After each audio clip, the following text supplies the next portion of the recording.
so on average, ticker symbol MJNA. All right. And we get the opportunity to be on the show today. Terrific. Thank you so much. Have fun this weekend. Thank you again. Bye-bye. All right, there you go. The big medical marijuana conference.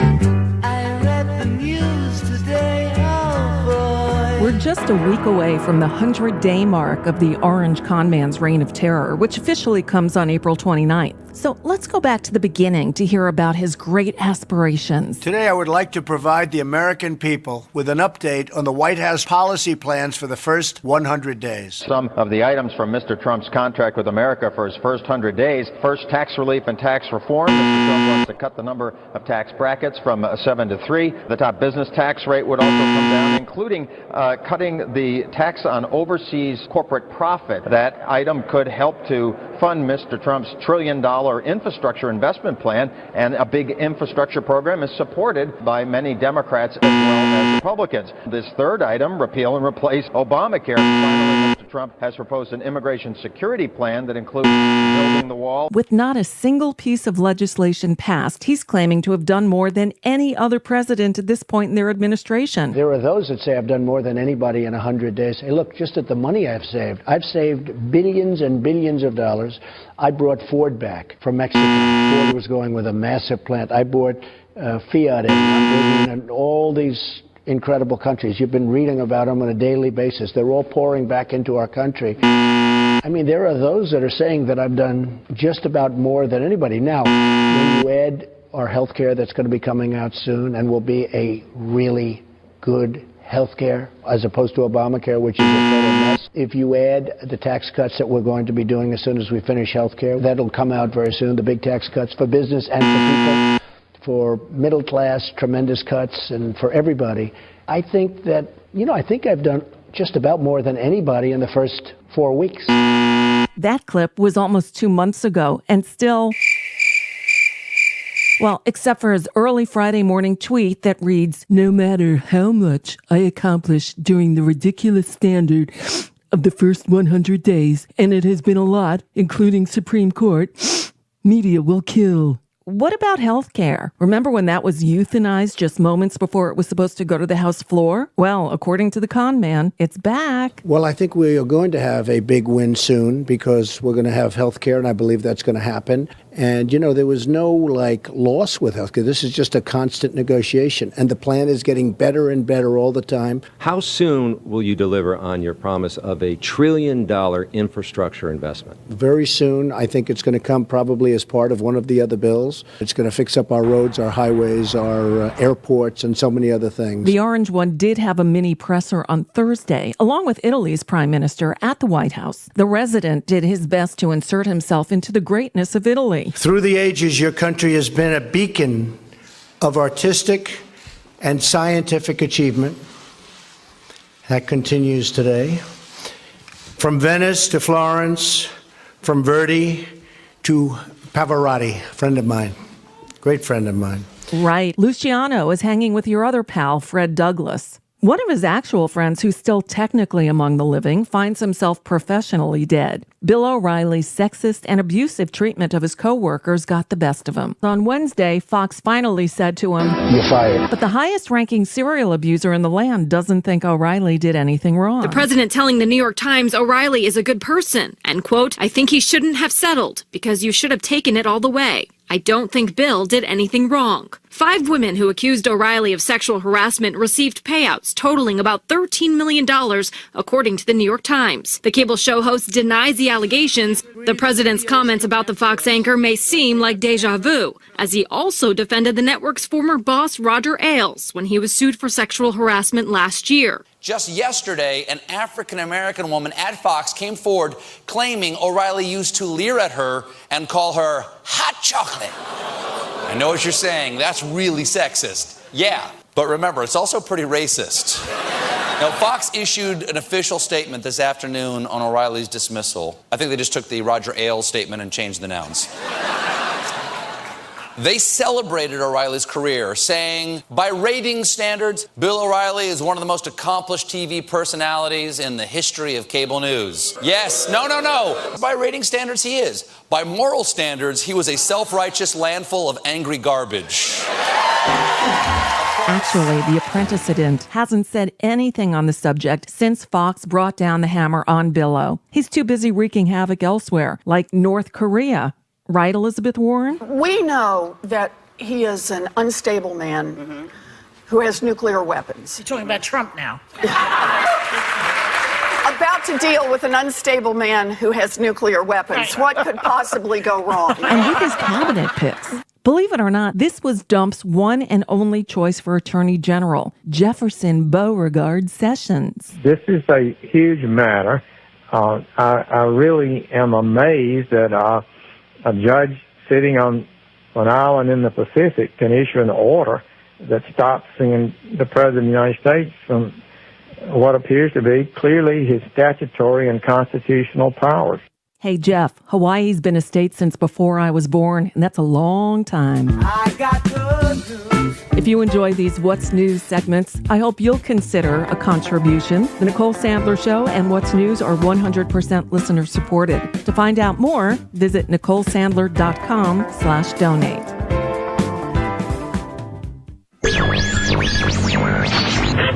Mary had a little man. The fault.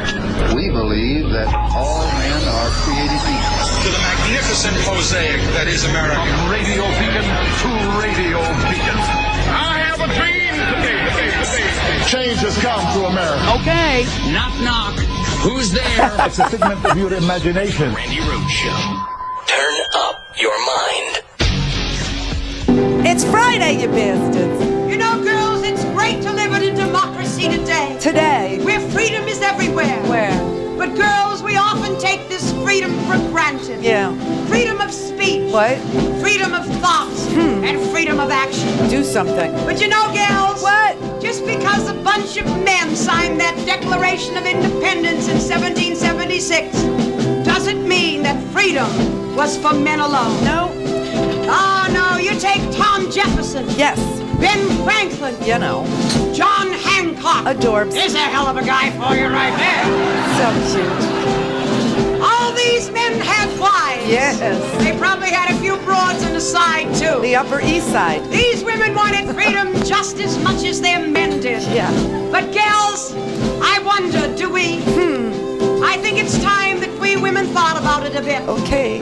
Hell, I think it's time we did something about it. So come on, fellow females of the 20th century. 21st. Be glad that you're an American. Glad. Proclaim your freedom. Freedom. And attention. Oh, dear God. And allegiance. Allegiance. And... Come on. Everybody knows it.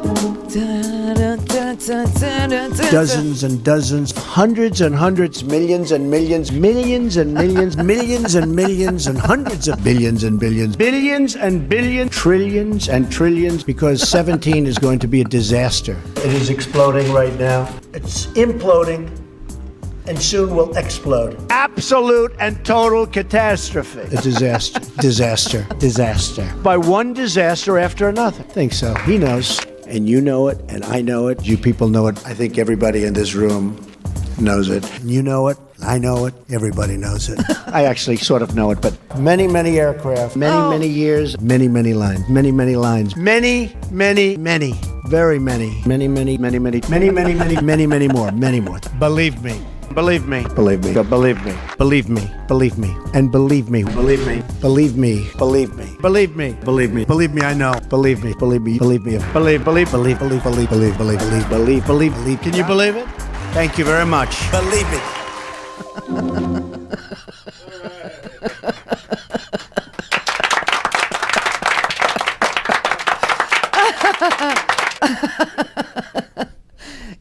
You know, I told you, it takes you a while to read the Vanity Fair, but I told you that Alec Baldwin was on the cover of my Vanity Fair. I was very excited because Alec Baldwin would be in the bathroom with me. And so I read the Alec Baldwin piece in the Vanity Fair. Alec Baldwin was in the bathroom with me, and Alec Baldwin said that one of the things that he does when he does Trump is he imagines Trump and the way that he speaks and says he always seems to be in search of a better word, but never can find it. And I thought that was so great. That was such a good...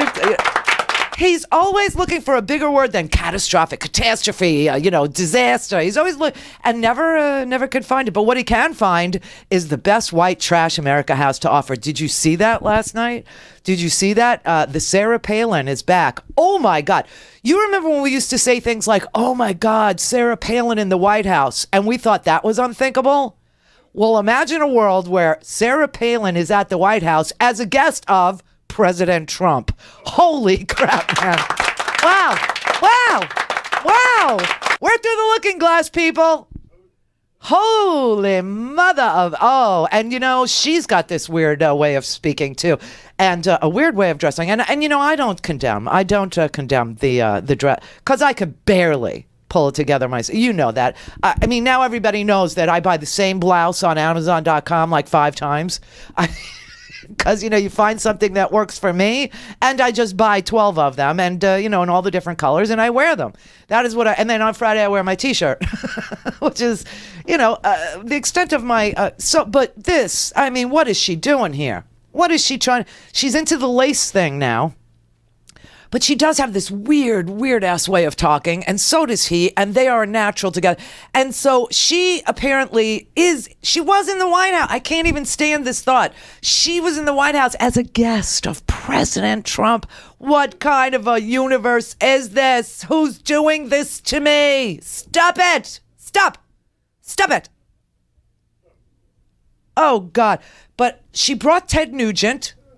And she brought Kid Rock as her guests. Now, I got the feeling, did you see the picture? They took a picture in front of the Hillary Clinton portrait. And Paul Begala last night on CNN said, it's the white trash version of Mount Rushmore. I was like, oh, God, that's funny. But for me, it looked like he was casting for the D-list Celebrity Apprentice. I mean, and you could didn't you feel the tension between the two? I felt like Kid Rock must have looked at Ted Nugent and said, damn, Trump's got some loser friends, and vice versa.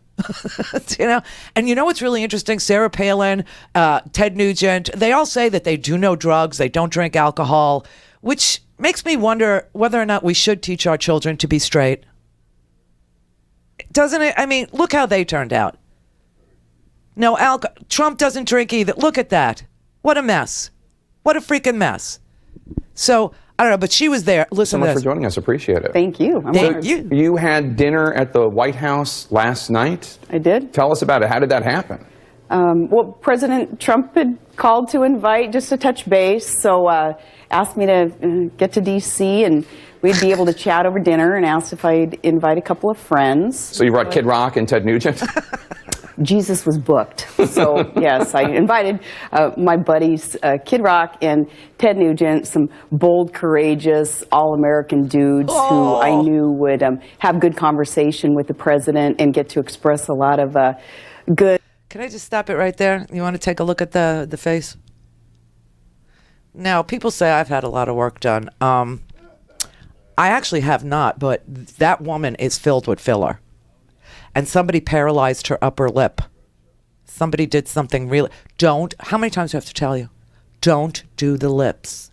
Don't do it. You look like a duck. You get that duck thing going. Look at that face. Wow, man. Wow. Good middle class work ethic type issues. Okay, these are all millionaires. Middle class work ethic type. You're talking about Ted Nugent, who's been riding the wham bang sweet poontang train for 100 years, and Kid Rock, I mean, she cashed into. I mean, they're all millionaires. Some middle class, real, conversation with the president. Policy proposals that they could all relate to. Why are we getting policy proposals from Kid Rock and Ted Nugent? And that's exactly what happened at the dinner. There's an interesting picture of the three of you out right next to the portrait of former First Lady Hillary Clinton. Okay, there it is. Yeah, I think the picture says it all. So, let me ask you, we're approaching... Look at the lips. I can't get past it. See how it starts poofing out like a duck there? Better to have the lines. Really, trust me. President Trump's 100th day. It'll be a week from Saturday. What do you think? What kind of grade would you give him? I'm obviously extremely thankful that he has been elected because, so many of us in America knew that the status quo had to go, and we could not afford another term of Obama via Hillary Clinton's presidency if she were to be elected. So very thankful that Trump was elected. Thankful that he understands that Americans expect America to be great and to be strong. Why does she talk like that? If you didn't know her from before, from John McCain's, big pick, if you didn't know her from before, you would think that, somebody did something to her lips, and this is why she talks that way. To be great, to be good, to be, what does the VP do? Where do you think the Russians go? I can see them from my porch. It's amazing. So she's back, and they brought these patriots. She brought the patriots, the middle class values, the middle class, policymakers, Kid Rock and Ted Nugent. Our politicians check their scrotum in at the door. Even Hillary. But obviously she has spare scrotums. The state of politics in America are heartbreaking, tragic, virtually self-inflicted, and I think I'm speaking for everybody here. We would like to apologize to the heroes of the military for bending over since World War II and allowing a commander-in-chief who is the enemy of the U.S. military. Okay, then, draft dodger. Thanks for apologizing to me and my dad. Apparently, we've bent over. Apparently, we've taken it, up the inn is what we've done. And that, the policymaker, Ted Nugent, is who we should, he's our go-to guy, the guy that defecated in his own pants so that he would appear crazy at his induction physical so that he didn't have to go to Vietnam. He's the guy. Now, if I let this play, this is the clip where he calls Barack Obama a chimpanzee and a subhuman mongrel. I don't really feel like going there, but it is there. And he was invited to the White House by Donald Trump. What kind of a universe are we living in? This is just, Hillary Clinton did more for this country as first lady than Donald Trump will ever do for this country, let alone in his first 100 days, which, by the way, now he's saying that the 100-day mark that he set for you Trump voters, he said that. He said, he gave a speech. He was in Gettysburg, Pennsylvania. And he laid out his 100-day contract with you, the Trump voter, contract with you, the conned, contract with you, the bamboozled, contract with you, the ripped off, and told you exactly what he was going to accomplish in his first 100 days.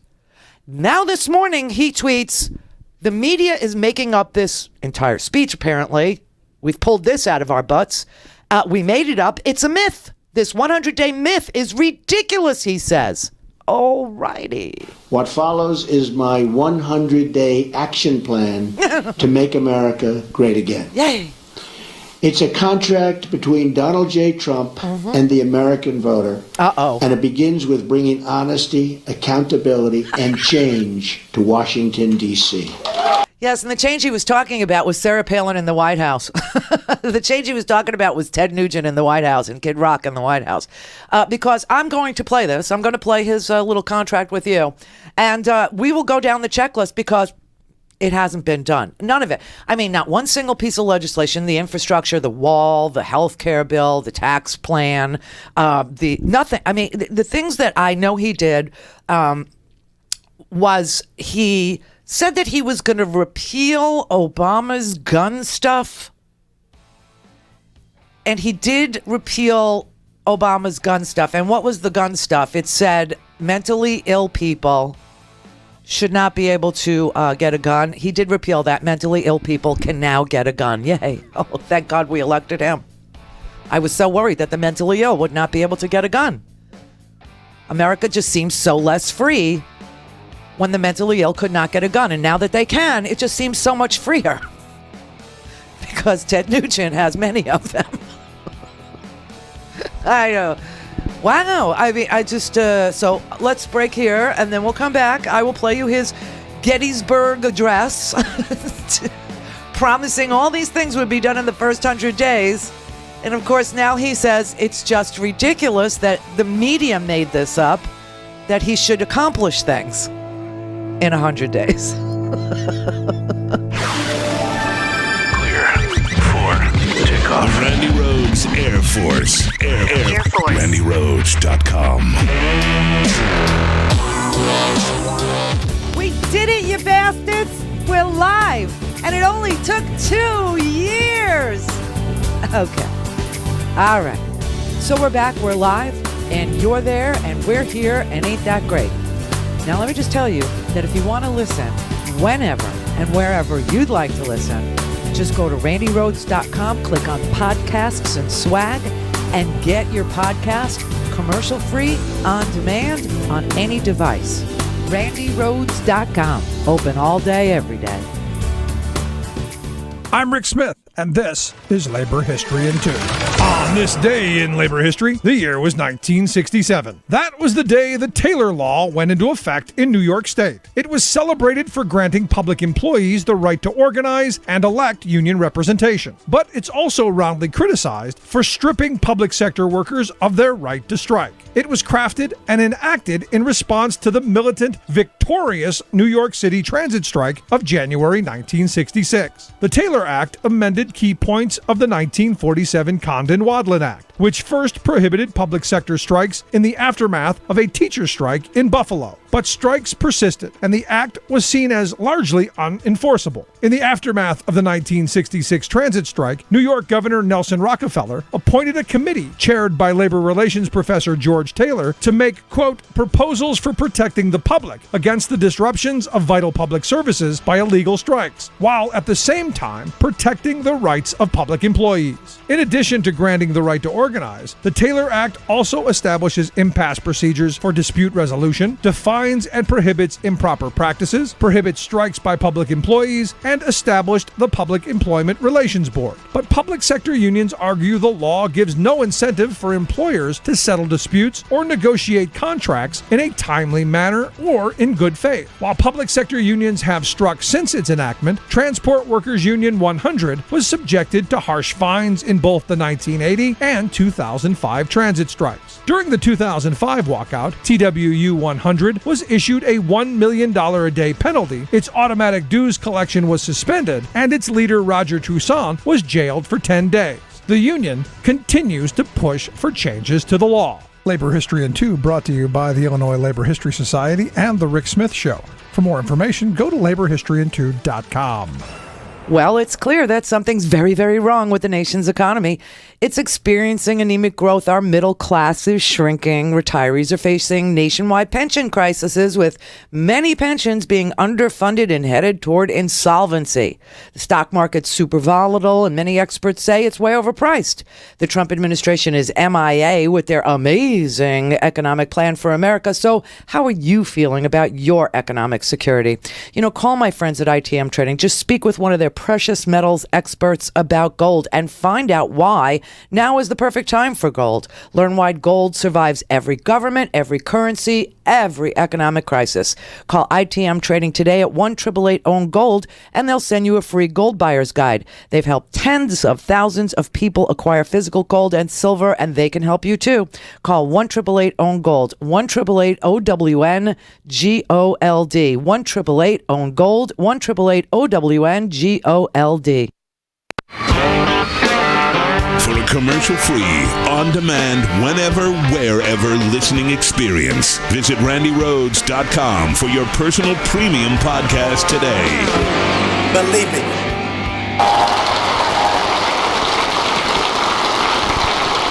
Ready? Oh, no. Now I have to restart the whole thing. Oh. Really? You can't just... Well, no, because, see, this is what happens when you need to restart. That's what happens. Can you refresh it and put it right back where it was? Can you note the time there? It's 1637. Yeah, no, it's the sound card. The sound card is overwhelmed, is what it is. All right.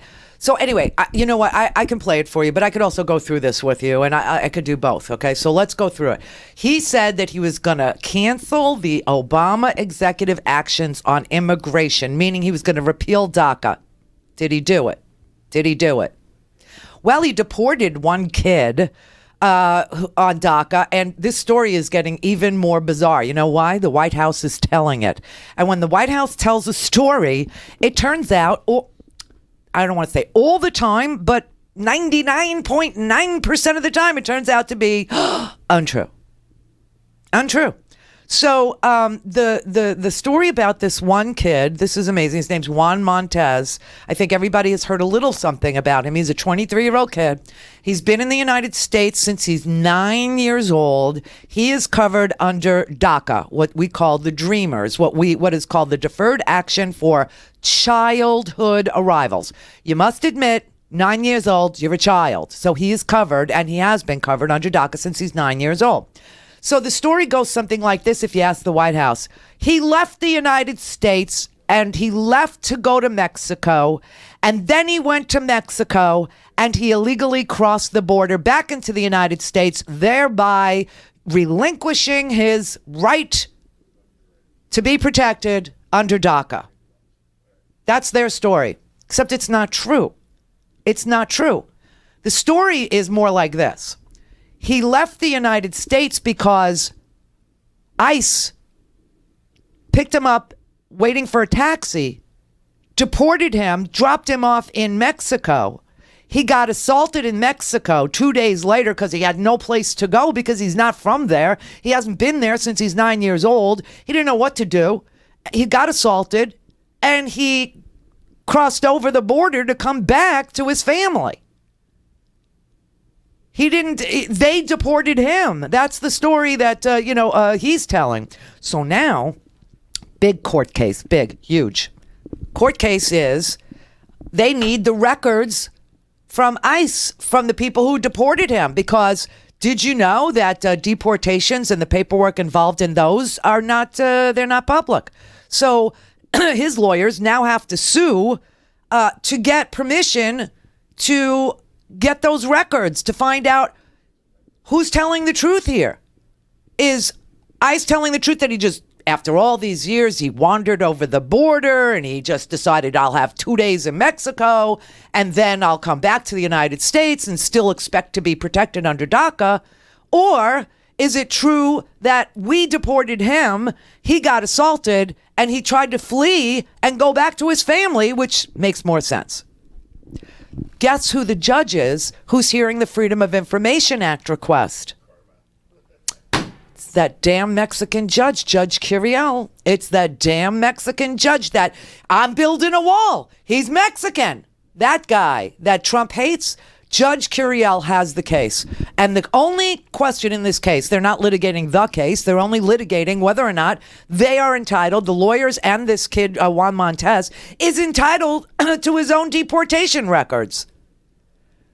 So that's the story there. Now, that means DACA is still in place. Therefore, when he said that he was going to overturn DACA, that he would rescind Obama's immigration orders, including deferred action for childhood arrivals, immediately. Did he do it? No. All right, there's one.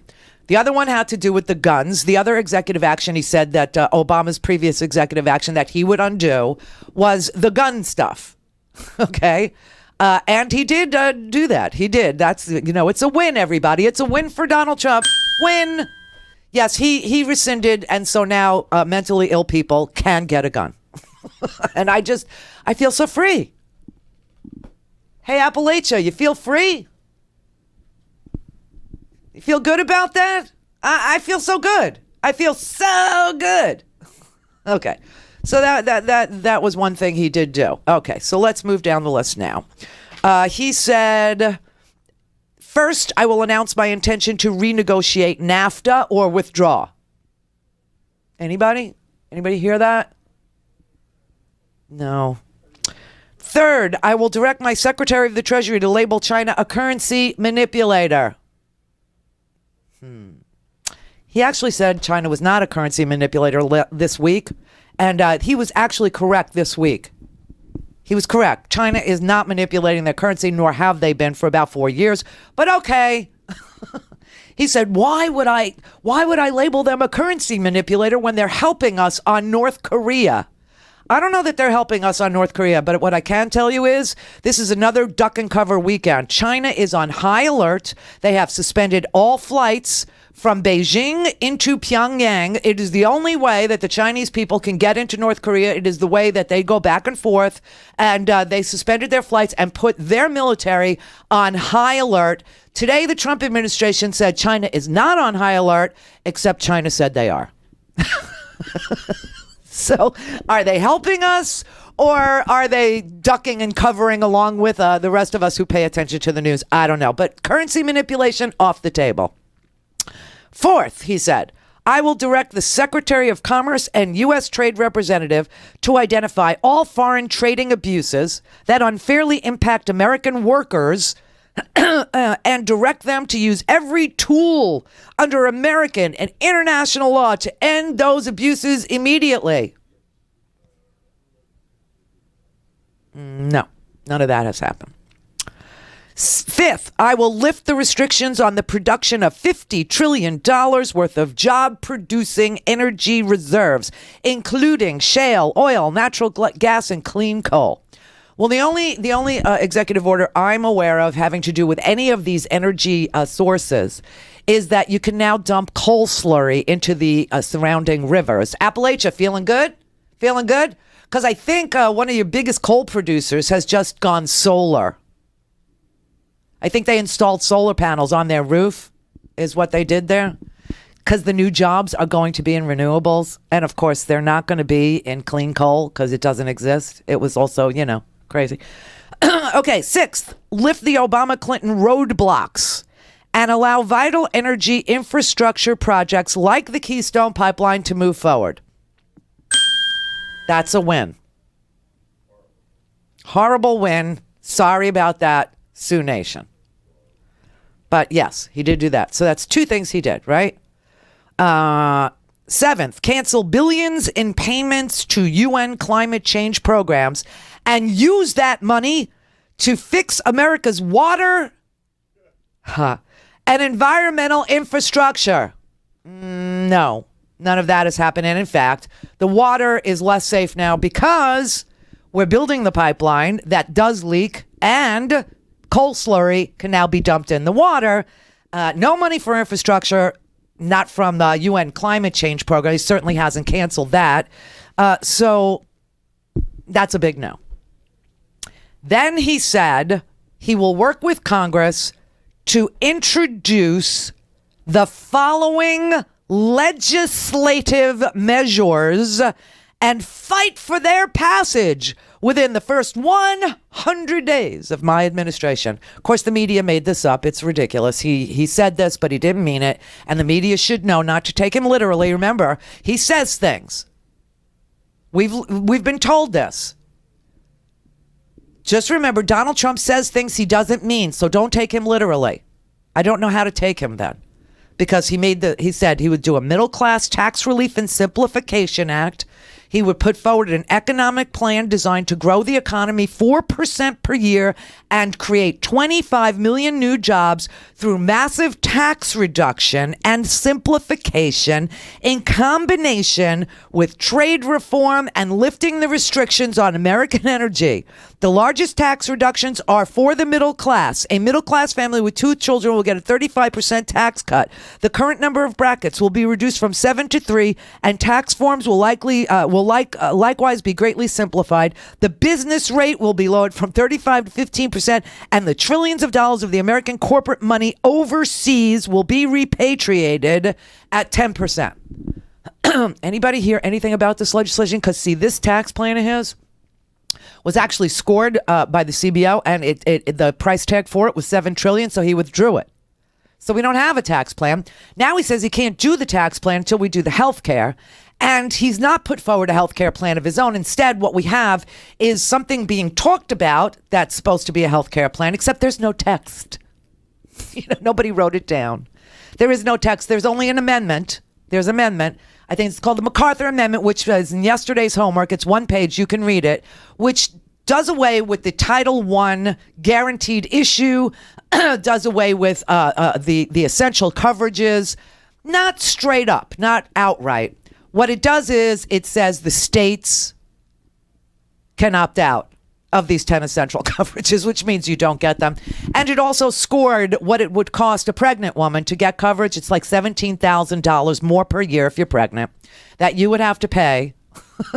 And if you have cancer, it's like $142,000 more per year in premiums. So you're priced out. So you won't have health care coverage. Good for you. Lucky metastatic breast cancer sufferers. Lucky you. You've hit the jackpot. Now you got metastatic cancer and no premiums that you can afford. It's a great result. So anyway, there's no tax plan. And the Offshoring Act established tariffs to discourage companies from laying off their workers in order to relocate in other countries and ship their products back to the U.S. tax-free? No. The American Energy and Infrastructure Act, public-private partnerships and private investments through tax incentives to spur $1 trillion in infrastructure investment over 10 years that would be revenue neutral. I've not seen this piece of legislation. Can't comment because not seen it. And that's why, you know why? It just, it doesn't exist. School choice redirects education dollars from public schools to private charter, magnet, religious, or home schools of their choice. I want to go to Sarah Palin's homeschool. Can I choose that? Haven't seen that legislation. End Common Core. Haven't seen that legislation. Repeal and replace Obamacare. The Affordable Child Care and Elder Care Act. We were supposed to be able to deduct our child care and elder care from our taxes. We were supposed to incentivize our employers to provide on-care child care services. See this corner over here? That's going to be my child care service. That's going to be my corner where I take children. And I babysit them for people who have to work during these hours. Right? And then I'm going to write it off on my taxes and also my mother can sit there too, and that will be called elder care. Loretta will sit right there. She'll babysit the kids. I'll write it all off. And right in that corner where the Randi Rhodes sign is, that's where I'm going to do it. Haven't seen that legislation. End Illegal Immigration Act fully funds the construction of a wall on our southern border. Well, see, this day that he gave this speech in Gettysburg, that was a real turnaround, because before that, we were told over and over and over and over again, Mexico was going to pay for the wall. Mexico was going to pay for the wall. We're going to build a big, beautiful wall. Who's going to pay for it? We're going to build a big, beautiful wall. Who's going to pay for it? We're going to build a big, beautiful... Mexico. What's wrong with you people? Yeah, no, we're going to pay for it. He said Mexico will reimburse. Checks in the mail, everybody. Checks in the mail. Haven't seen any of that. Restoring Community Safety Act reduces surging crime, drugs, and violence. Increasing funding for programs that train and assist local police, increases resources for federal law enforcement agencies, federal prosecutors. Oh, let's talk about federal prosecutors. Let's talk about this little piece of legislation. Turns out Jeff Sessions fired all the U.S. attorneys, all of them, and hasn't replaced one of them. So we don't have any prosecutors, federal prosecutors. How is he going to stop the surge in crime without the federal prosecutors? It was supposed to be in this bill. I guess he didn't have time to write it. Restoring National Security Act. We're going to rebuild our military by eliminating the defense sequester. We're going to expand military investment. We're going to provide veterans with the ability to receive public VA treatment or attend the private doctor of their choice. Okay, so we saw him sign this piece of swill the day before yesterday. I played it for you yesterday. If you missed yesterday, it was a good one. The thing that he signed was an extension of the Veterans Choice Plan that expires in August, which has been in place since 2014. You do the math. It failed miserably. It was a $10 billion program that Congress took all of 90 days to put together to give a card to veterans who lived more than 40 miles away from a VA clinic or were waiting more than 30 days for a doctor's appointment. 57 bids went out for healthcare providers to take that program and take it over and run it for the veterans. Of the 57 that were asked to participate, 2 said yes. And those 2 have the best on-hold music you've ever heard in your life. It's piano, it's beautiful, it's just, and everybody who's ever called it knows the tune. They cannot do it. They have tried. So what does he do? No legislation. He extends Obama's signed piece of legislation that's set to expire in August till January. That's what he did for the veterans. So that's a no. And Clean Up Corruption in Washington Act enacts new ethics reform to drain the swamp and reduce the corrupting influence of special interests in our politics. Well, now we find out that the entire White House inaugural fund was a giant slush fund for foreign money. So that's a no. But that's what he promised to do in his first 100 days. Of course, I'm just making this up. He never said this, you know, even though he did. But when he said it, he didn't mean it literally. He just talks. To speak to Randy, call now, you bastards. 561-270-3844. Hello. The Randi Rhodes Air Force. Oh, I love Herky Jerky. Big protein, big flavor, big packs, little carbs. And that's why my favorite snack is jerky, but not just any jerky. Oh, no. It's Herky Jerky, the official snack of the Randi Rhodes Air Force. And it comes in elk and buffalo and beef and bacon and venison. And oh, my God, the bacon. It also comes in hot, mild, or 14 other incredible flavors. And for the month of April, all Randy listeners will get a surprise sample pack. But for those of you who don't like surprises, it's going to be turkey bacon. It's going to be so good. No promo code is needed. Just go ahead and order 2 packs of anything and you'll get a free sample pack of turkey bacon. It's so good. Beef, elk, venison, bacon sticks. Most amazing things. They bite just perfectly. And the bacon is a slab. You put it on your BLTs. You just munch it right out of the bag. Put it in a salad. You're going to love this. Go to herkyjerky.com and get yourself some jerky and get a surprise. It's going to be turkey bacon. And take them with you everywhere you go. You're listening to WIN, Workers Independent News, a diversified media enterprises production. I'm Doug Cunningham. California's labor commissioner is ordering XPO Logistics to repay more than $850,000 in stolen port trucker wages to 4 Port of Los Angeles Long Beach drivers.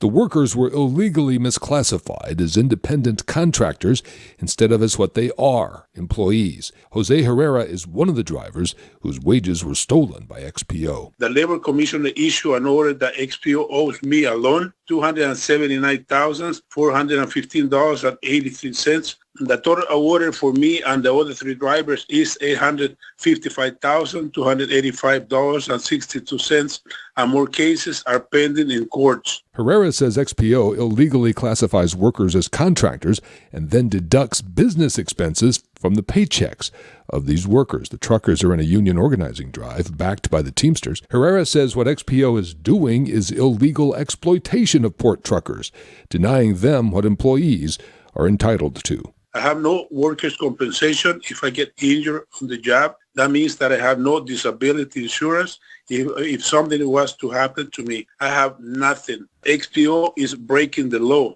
by exploiting its workforce. Not only is wrong, but it's illegal. As you can see, very expensive. As IBEW Local 3's strike against Charter Communications Spectrum in New York and New Jersey continues, the company refuses to bargain and is demanding concessions. The giant cable communications company has refused to bargain with IBEW Local 3 for over 2 years. The strike started March 28th.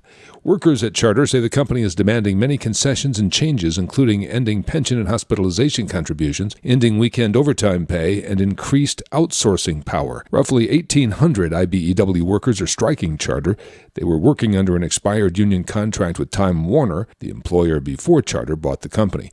IBEW says Charter Spectrum isn't providing workers with the tools, resources, and support needed to properly do the work and deliver promised services to customers. We need a real living wage that allows us to support our families. A Bloomingdale's union worker speaking at a rally in New York City against a May 1st deadline. The RWDSU at Bloomingdale's in New York is fighting for a fair contract for 2,000 retail workers. That includes commissions on sales that happen online after customer service delivered in the stores. Those commissions are the key demand in the Bloomingdale's labor talks. WIN is brought to you in part by the Amalgamated Transit Union, the largest labor union representing transit and allied workers in the U.S. and Canada. Online at atu.org. You've been listening to WIN, Workers' Independent News. For more information, visit laborradio.org. All things Randy at randyrhodes.com. Go for launch. Speaking truth to power, The Randi Rhodes Show.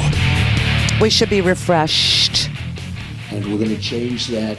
We're going to change that very, very fast. First, I will announce my intention to totally renegotiate NAFTA, one of the worst deals our country has ever made, signed by Bill Clinton, or withdraw from the deal under Article 2205. Second, I will announce our withdrawal from the Trans-Pacific Partnership, which didn't exist. A potential disaster for our country. It's a win for China, though. Third, I will direct my Secretary of the Treasury to label China a currency manipulator. Yeah, China is a currency manipulator. They're not. What they have done to us by playing currency is very sad, and I don't blame them. Sad and bad. They've been very smart. I blame our politicians for letting this take place. I blame you. So easy to stop. So easy to stop. Fourth, it's so easy. I will direct the Secretary of Commerce and U.S. Trade Representative to identify all foreign trading abuses that unfairly impact American workers and direct them to use every tool under American and international law to end those abuses immediately. Yeah. I'll be over here. I'll be waiting over here. Very important. Yeah, very important. I will lift the restrictions on the production of $50 trillion worth of job-producing American energy reserves, including shale, oil, natural gas, and clean coal. And we will put our miners back to work. No, that's not happening. They're putting solar panels on the mines. I will lift the Obama-Clinton roadblocks that allow for this vital energy infrastructure projects to go forward. We have roadblocks like you've never, ever seen. You've never seen this. Environmental blocks. Oh, my. Structural blocks. Oh, structural. We're going to move a lake. The Keystone Pipeline and so many other things to move forward. He did. Tremendous numbers of jobs. And where are good the for our jobs, though? He did it. We're going to cancel billions in payments to the United Nations climate change programs and use the money to fix America's water and environmental infrastructure. Yeah, that didn't happen. We're paying billions and billions and billions of dollars. We're going to fix our own environment. It didn't happen. Additionally, on the first day, I will take the following 5 actions to restore security and constitutional rule of law. We have to do that. Cancel every unconstitutional executive action, memorandum, and order issued by President Obama. Yeah, he only did the gun one.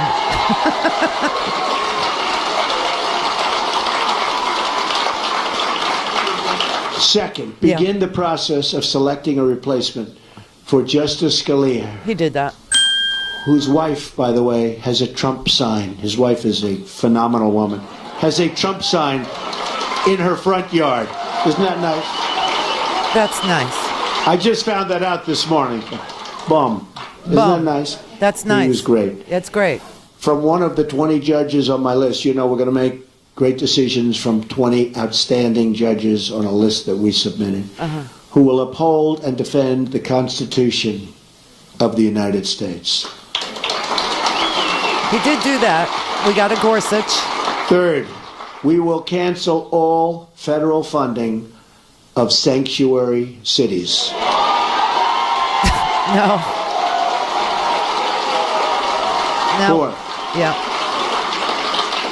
we will begin removing the more than 2 million criminal illegal immigrants from the country. Yeah. These are drug dealers, gang heads, gang members, killers, and cancel visas to foreign countries that won't take them back. Yeah, we didn't do that either.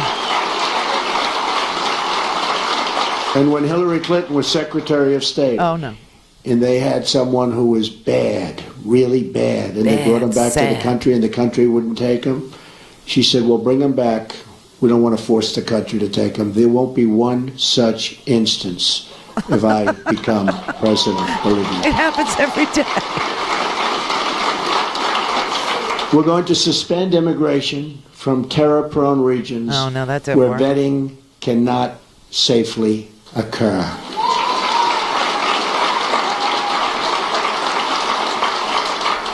And if you look at Syria and the migration, we're taking in thousands and thousands of people into our country. We have no idea who they are, what their thought process is, where they come from. And Hillary Clinton wants to increase the number of those thousands and thousands currently pouring in by 550%. Yeah, that was never true. Islamic terror is right around the corner. We have to be so tough, so smart, so vigilant. We can't allow that to happen. We have enough problems. Okay, that failed miserably a couple of times in the court, to the point where Jeff Sessions is so frustrated that he insulted the entire 50th state of Hawaii. Did you see that? Did you see that? Jeff Sessions is pissed off that the Ninth Circuit judge, who happens to be in Hawaii, blocked Trump's Muslim ban. It's an island. You know, people who live in glass double wides should not throw stones, Jeff, because Alabama is an island of corruption. I mean, have you seen everything that's just gone on in Alabama? They have their Judge Roy Moore, who was asked to resign there. You just had the governor who had to resign there. I mean, it's such a swamp. This is the swamp that, people thought that Donald Trump was going to drain. Alabama, an island of swampiness, an island in the 21st century, an island in America, Alabama. No place more corrupt, except for maybe New Jersey. Damn, it's always something, right? But I mean, I guess, I don't know why Jeff Sessions decided that he was going to insult the entire 50th state of Hawaii. I don't get that. Only because they struck down the Muslim ban. And so Seattle, you're next, I guess, because, your guy in Washington State struck down the Muslim ban, too. I'm not really, but I just, I guess, if it were up to Jeff Sessions, then all judges would, be removed like Judge Roy Moore in Alabama. But that's not, that is the island of corruption. But I guess when they found out that Obama was born in Hawaii, Hawaii became outside of the United States. I guess it became a Muslim territory. I don't know why he attacked Hawaii, but he said, I really am amazed that a judge sitting on an island in the Pacific can issue an order that stops the president of the United States. Alabama is an island of corruption and skank and depression and drugs. Unbelievable. And now, Jeff Sessions again. And today, they gave him a new assignment because Jeff Sessions, as you know, had to recuse himself from all things Russia, and so he can't participate in the setting, the distraction that is about to happen next week of making this Susan Rice's fault somehow, which, has been completely and utterly debunked by both Republicans and Democrats, saying she did nothing that was inappropriate and certainly nothing criminal. And what she did was very usual in the course of business. She had, she had been briefed by the intelligence, by the National Intelligence Agency and the CIA that people that were known to our intelligence agencies were, talking about Donald Trump. But they redacted Trump's name, but she could figure out who it was. Therefore, Devin Nunes, went to the press. So this is all a big distraction. But anyway, now Jeff Sessions is going to go after Julian Assange. This is going to be his new thing. Okay, he I think he should recuse himself from that too. I mean, Jeff Sessions has his job because of Julian Assange and Wikileaks, who was praised by Donald Trump every chance he got for a year and a half. So it's interesting, but, here's my theory on this. You know why they're going to go after Julian Assange? They're going to go after Julian Assange as a backdoor way to go after journalists. Because Julian Assange says he's a journalist. And this would be, just so you know, this would be the very first time that somebody who released classified information as part of, their reporting was ever charged with a crime. Usually you go after the leaker. Like in this case, it was Chelsea Manning that was jailed. Now, Obama commuted her sentence, but nevertheless, Chelsea Manning was the leaker and Chelsea Manning went to jail. Now, it's interesting that Jeff Sessions wants to skip the whole who leaked it part and get right to the prosecution of the person who printed it. Well, I got news for you. It wasn't just WikiLeaks that printed whatever was hacked in those emails, okay? It was also the New York Times, and it was also the Washington Post. Also, BuzzFeed printed the dossier and all its glorious details about the PP flick, okay? So this I think is Trump's way of going after someone who got hacked information instead of going after the hacker, because the hacker just might be friends of Donald Trump. So this is another big experience we're about to have coming next week.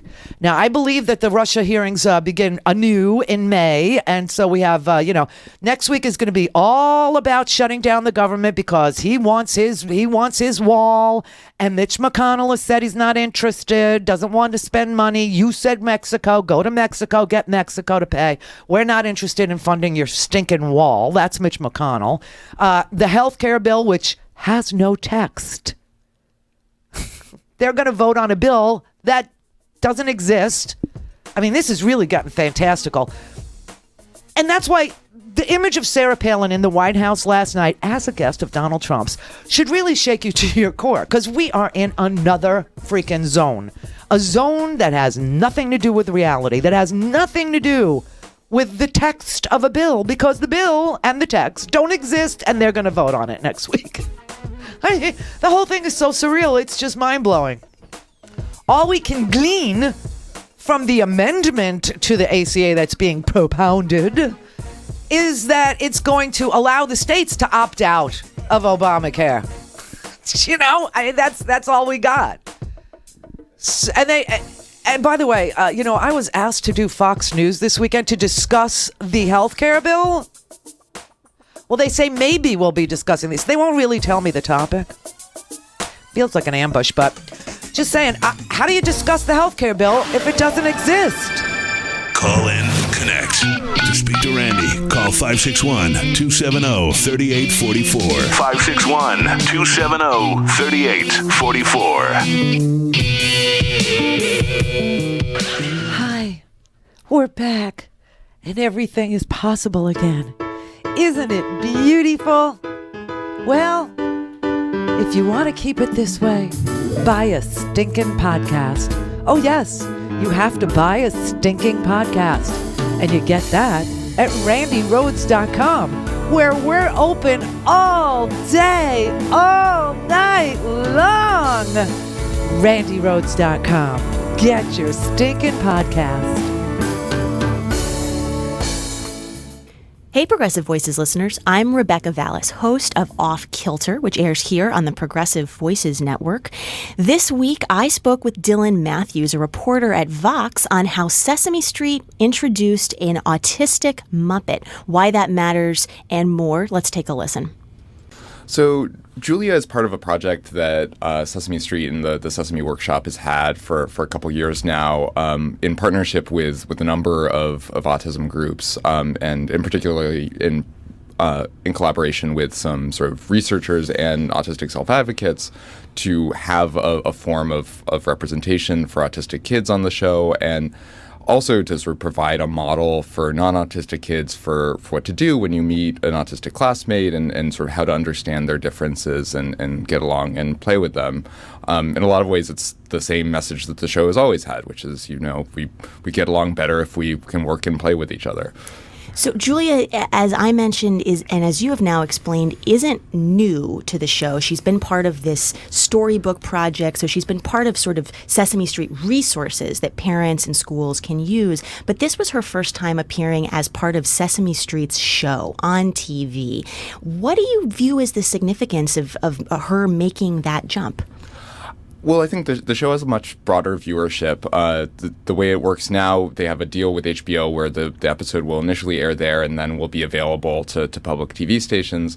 And so it has sort of the same broad reach that Sesame has had for 4 decades now. And even families that might not have an iPad to use the Sesame Street app that she's been in the past can now sort of show their kids on the TV.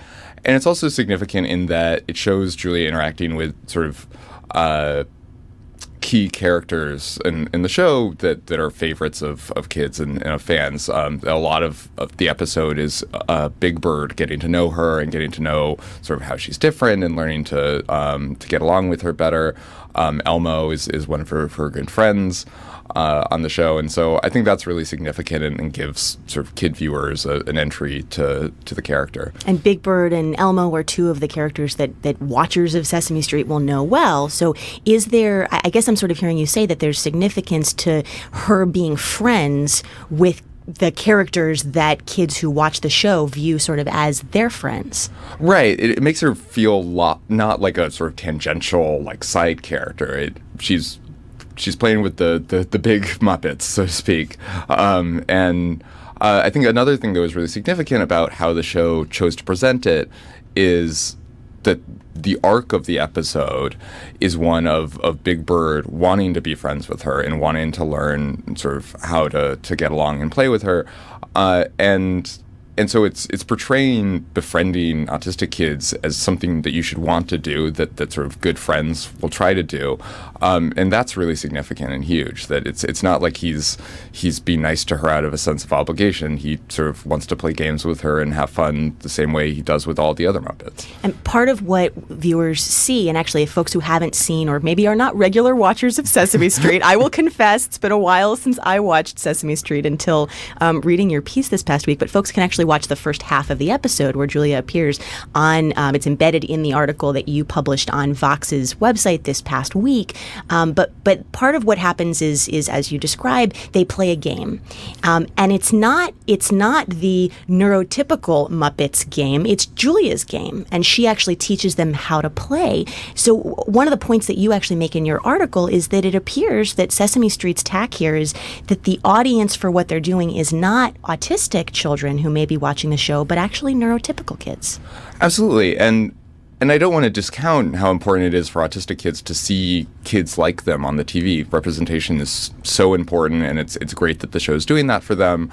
But there are more neurotypical kids than autistic kids, and so I think the predominant viewership will be them. And I think it's important for them to learn that it's not okay to ostracize people because they're different, that sometimes things that are obvious to you might not be obvious to someone else, that other people might play in a different way, and that's okay, and that you can actually have fun learning from them in that way. I don't know. I mean, I remember in elementary school people being pretty vicious about kids who had sort of differences or didn't fit the mold. And we know from 4 decades now of good sort of social psychology research about Sesame Street that it's pretty good at modeling pro-social behavior. That there's even some evidence that sort of delinquency and crime might be reduced for kids who've watched Sesame Street. And so it's an important educational resource to teach kids how to interact with each other in a sort of productive and cooperative way. And that's extra important when you're dealing with a sort of vulnerable population of children that typically might be mistreated. Thanks for listening. For more Off Kilter, find us on the Progressive Voices Network and as a podcast on iTunes. Follow us on Twitter at Off Kilter Show and at facebook.com/OffKilterShow. Mary had a little man. The fault. We believe that all men are created equal. To the magnificent mosaic that is America. From radio beacon to radio beacon. I have a dream today. Change has come to America. Believe me. Knock, knock. Who's there? It's a figment of your imagination. Randi Rhodes Show. Turn up your mind. Walks like a hostile intelligence service and talks like a hostile intelligence service. It has encouraged its followers to find jobs at the CIA in order to obtain intelligence. It directed Chelsea Manning in her theft of specific secret information. It overwhelmingly focuses on the United States while seeking support from anti-democratic countries and organizations. Like Russia? It's time to call out Wikileaks for what it really is. A non-state hostile intelligence service often abetted by state actors like Russia. Julian Assange and his kind are not the slightest bit interested in improving civil liberties or enhancing personal freedom. They have pretended America's First Amendment freedoms shield them from justice. They may have believed that, but they are wrong. Assange is a narcissist who has created nothing of value. He relies on the dirty work of others to make himself famous. He's a fraud, a coward hiding behind a screen. And in Kansas, we know something about wizards hiding behind screens. Oh, that's funny. All right, so here you have the CIA director. Why he's the CIA director, I have no earthly idea. A man from Kansas swept in the Tea Party fervor is now the CIA director. And he has decided, this was a week ago, he's decided that Wikileaks is a hostile foreign intelligence service. Jeff Sessions has been tasked with making arrests, and he says he's going to do it. This would be the first time that the recipient of hacked foreign intelligence against the United States was released, and the person who released it, not hacked it, not got it, not, did the actual crime, not the Chelsea Manning, not the, Edward Snowden, not the contractor within the CIA.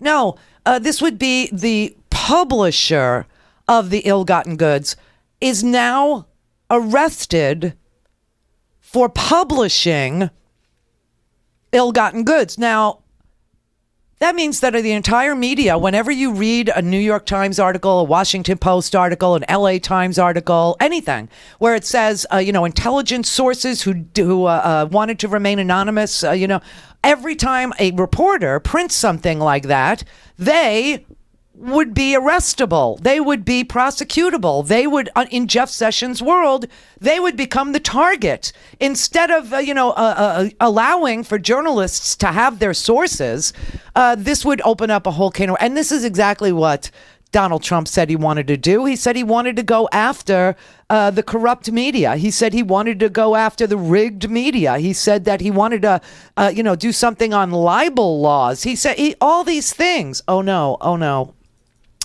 I hope you saved this rack. Oh, God. Oh. Okay. Hang on. Let's just revisit a little of Donald Trump, okay? Every story is told from the perspective of the insider. It's the narrative of the people who rigged the system. Never the voice of the people it's been rigged against, believe me.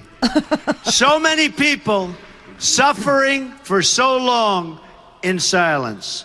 No cameras, no coverage, no outrage from the media class that seems to get outraged over just about everything else. So again, it's not about me. It's never been about me. No, never. It's been about all the people in this country who don't have a voice. I am running to be your voice. Yes, and drown out the media that doesn't talk for you. The media is rigged. The media is bad. Everything is rigged in Donald Trump's world. Everything. A rigged system. Rigged. To rig the system. Rig the system. Totally rigged. Rigged press. Totally rigged system. The election's going to be rigged. We're running against a rigged press. We're running against dishonest people. Okay? Really dishonest people. I don't even really know where to start on answering this question.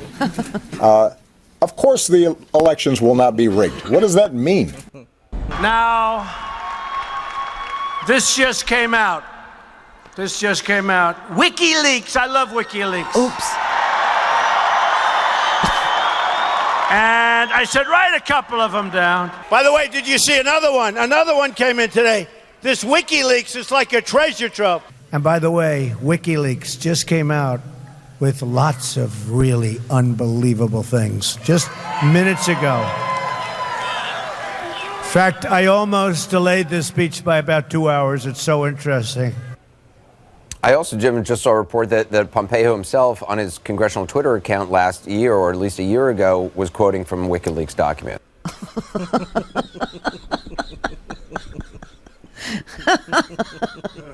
It's so bizarre. It's just so inexplicable. He loved him. Pompeo was quoting from them. Everybody was retweeting. The entire administration was so happy. They were asking Russia to do more. Please go find the other 30,000 emails. Russia, if you're listening. Russia, please. I could win this thing.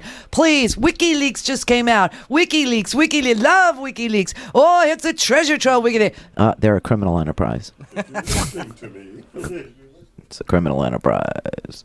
We're going to arrest Julian Assange. I mean, this is really the backdoor way to get at the media. If you start to penalize people who have sources that prefer not to give their names, but are reliable, provable, demonstrably reliable sources who give, interviews on background or won't say their names. And if you go after the reporters who print that information that they get, then there will be nobody left in the media. There will be no reporters left, not one. There will be no New York Times reporters. There will be no Washington Post reporters. There will be no Daily News reporters. There will be no Denver Post reporters. There will be no reporters because everything that we know about this Russia connection has come from deep background sources, has come from people who are in a position to know but don't want their names mentioned. A lot of them are inside the White House. So this, first of all, Julian Assange is not an American citizen. The second thing is that Julian Assange, the WikiLeaks things that he printed, seem to have been supplied to him by another foreign government who's an adversary of ours, and that is Russia. The president of the United States himself asked Russia to do more. He asked Russia to hack. He asked Russia to help. He praised WikiLeaks, up one wall and down the other. His CIA director, who is now declaring them to be a hostile foreign enterprise, relied on them, retweeted them, used that material.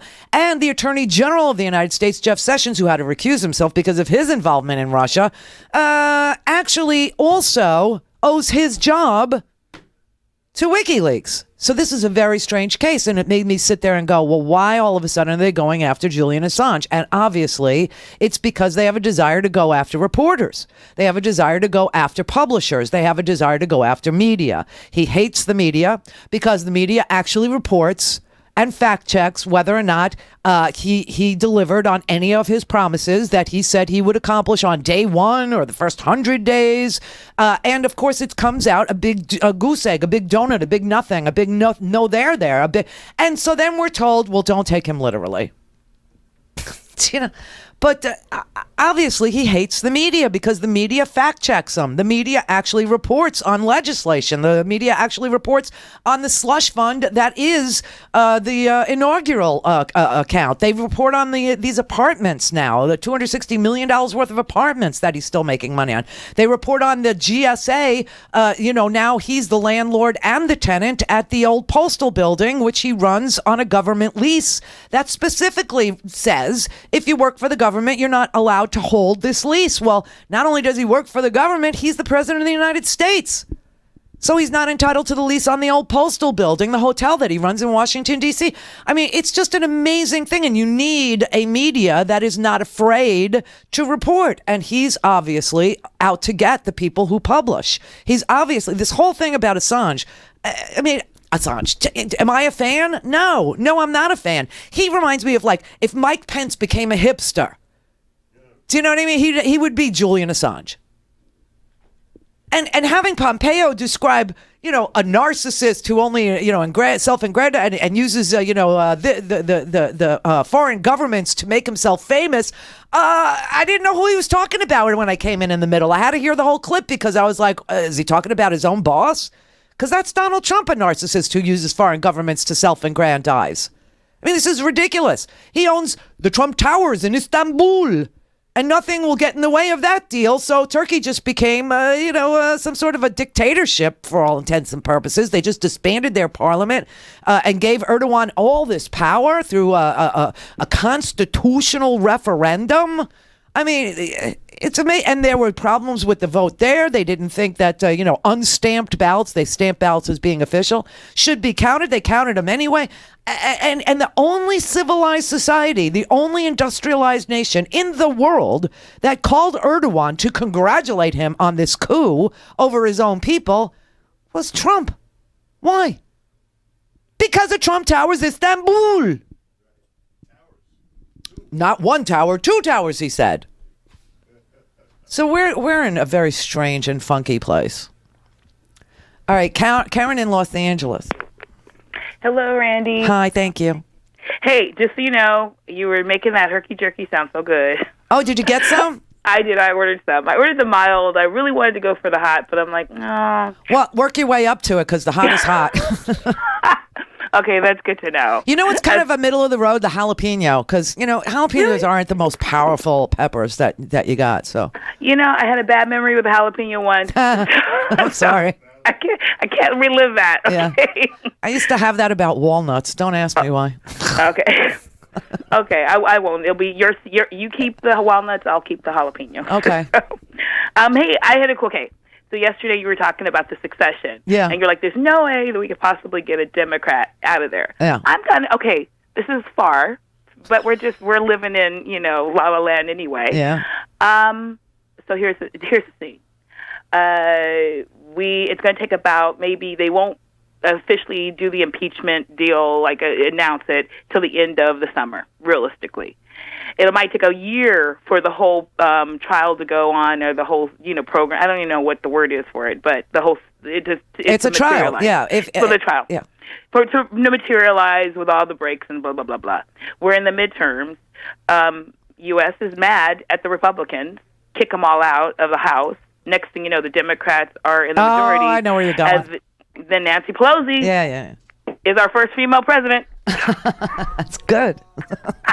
It's good. I mean, so it almost works for us. It works for us in this way. It also works for us on this front, in that Nancy Pelosi really needs to step aside and let some young blood lead the House. Mm-hmm. So we put her in the White House, and then the House of Representatives, we get a young upstart, somebody good to lead the Democrats. That would be fabulous. That'd be great because she's a hardcore old school. She'll put us back to where we were before in the good way. Yeah. Because she's really fair. What I've research and I understand about her is she's someone who just seems very moderate, not too far to the left, not too far to the right, but knows how the game works too. So right, and it would be much better than having a total dick. So yeah, there you go.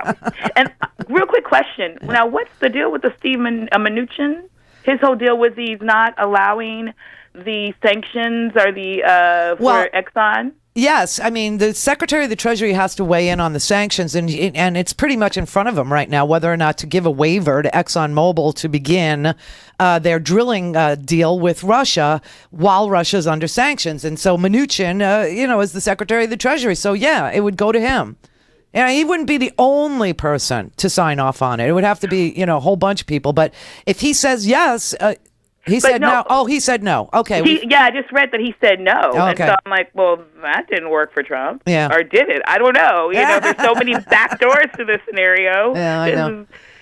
This is too confusing for me. Well, maybe we're not supposed to take Steve Mnuchin literally either. So maybe when he says no, his eyes say yes. That is true. That is true. So, but anyway. In which case, he ought to replace Gretchen Carlson over at Fox News. Maybe. Okay, then. So why is? Oh my God, what was his name? He's stepping down.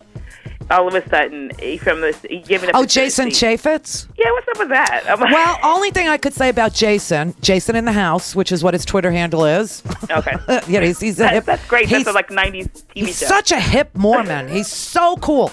Anyway, the only thing I could think of is, remember who... when Comey wrote the letter about having Weiner's computer and these emails, he wrote it to Congress. So you know who the leaker was? You know who passed Comey's letter on to the press? Jason Chaffetz. Oh, that's what it is. So okay. he's bound up in this Russia thing too. I mean, he's just I don't know. I mean, all I can say is, where is Rudy Giuliani? And, why is Jason Chaffetz not running for re-election when he was, so into it? I mean, he was going to investigate Hillary, and he was loving life. For a commercial-free, on-demand, whenever, wherever listening experience, visit randyrhodes.com for your personal premium podcast today.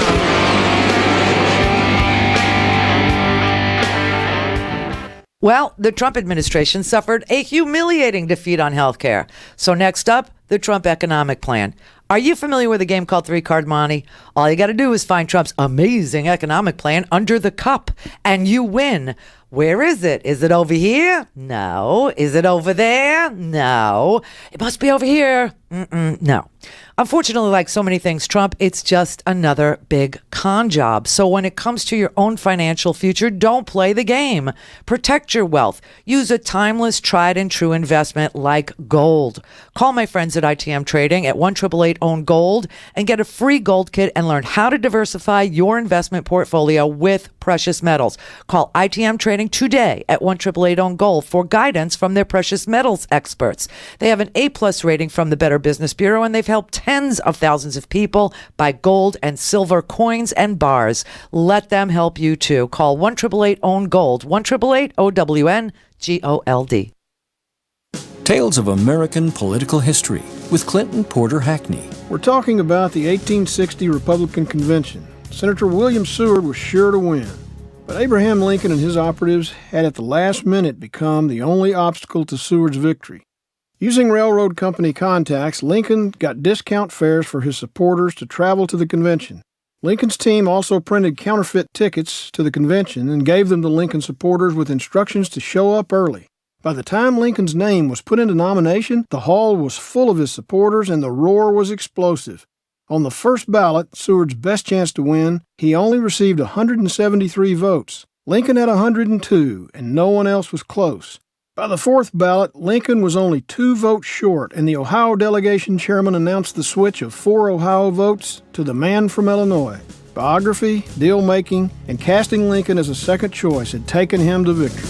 This is Clinton Porter Hackney at cphackney.com. Rich is just a really good guy. The term good egg isn't enough to describe him. He's also certified organic and free range. Rich puts the cap back on everything. The toothpaste, the olive oil, the shampoo, everything. He lets his 10-year-old nephew beat him at virtual tennis, even though he can straight up slay his 10-year-old nephew in virtual tennis. When the toilet paper is running low, Rich replaces the roll on the actual holder, not just on the back of the toilet. Rich is texting and driving. Rich, no. What are you doing, Rich? I was just telling everyone how great you are. Texting and driving makes good people look bad. Visit StopTextStopWrecks.org. A public service announcement brought to you by the National Highway Traffic Safety Administration and the Ad Council. The Randi Rhodes Show is live on RandiRhodes.com and the free Progressive Voices app for Android and iOS. Visit the App Store or ProgressiveVoices.com now. What I did not hear you say is whether or not there had been any attempts to hack into election systems of any kind. I can answer that because the FBI's responsibility is in the United States. We saw no indication of that. We saw efforts to penetrate voter registration databases, state boards of elections at that level. We saw no efforts aimed at the vote itself. But you did see efforts to penetrate registration rolls? Correct. Did you see efforts to penetrate any other portions of election systems other than registrations? In this country, it's a highly decentralized system. And as a consequence, as you will recall, then Secretary of Homeland Security Jay Johnson indicated that election systems should become a part of our critical infrastructure for cybersecurity purposes. Their efforts were aimed at the voter registration systems in various states, and it takes different forms in various states. Sometimes there's a private vendor, sometimes it's state, but that's where it was focused and not on the vote itself, vote machines, vote tabulation, vote transmission that we've seen. Thank you. That was a shocking piece of information, and I got to tell you, that the Russians were in our voter registration rolls, and it took different forms because some of the voter data was privately held, and some of the voter data was held by your supervisor of elections. But it happened, and it's so interesting that the Comey letter upended our election in that way. I mean, remember Rudy Giuliani sat on the TV and said he had some tricks up his sleeve. There was going to be a big surprise. He told Martha McCallum over at Fox News, right? And it did happen. Well, what happened, obviously, was that the New York Bureau of the FBI got hold of Anthony Weiner's computer, and they did no forensics on it. None. So what they said to the Washington FBI, what they said to the main bureau of the FBI, the Comey area, was, we have Anthony Weiner's computer. There are 650,000 emails on that. But we haven't done any forensics. We haven't looked at it. So we're just going to hand it over to you. So Comey now has this computer that nobody has looked at, except that he's been told that there's 650,000 emails on him. Well, he doesn't have a warrant for Hillary Clinton, and he doesn't have a warrant for Huma Abedin, so he's not allowed to do very much with that computer except to check the metadata.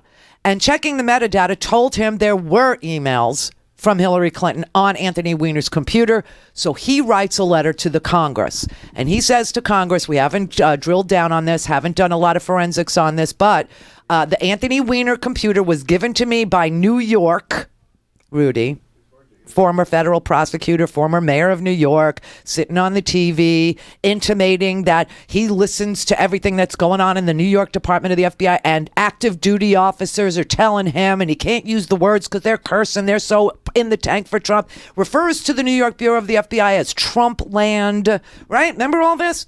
So Rudy, I don't know, somewhere along the line knows that the New York FBI is handing over an undiagnosed computer to Comey. Comey now fears it's going to leak that happened because Rudy, he saw on the TV saying, it's coming, I know it's coming. So Comey writes a letter to Congress saying, this is what I got. I promised to update you. So here's the letter saying, this is what I got. The person who leaked that to the press is Jason in the house. It is Jason Chaffetz. Chaffetz.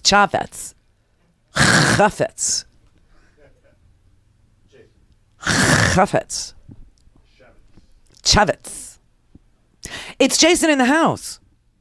And Jason in the House is suddenly retiring his position, which he seemed to love.